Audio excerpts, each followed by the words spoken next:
Evo rješenja. Kada sam prvi put dobila otkaz, osjećaj boli bio je nepodnošljiv.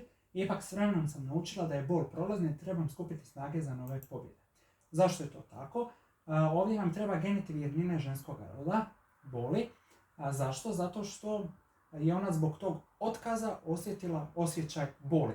Nemamo podataka da je riječ o nekoj tjelesnom bolu, već je riječ o duševnoj boli. U tom slučaju ide ženski rod. Rekao sam genitiv jednine. U ovom ovdje slučaju nam treba nominativ jednine. Vidimo da je i muškog i ženskog roda jednak oblik, dakle bol. Međutim, ovdje je ovaj oblik ipak ženskog roda, jer se opet odnosi na tu bol koja je naslijedila nakon otkaza, dakle ta duševna bol.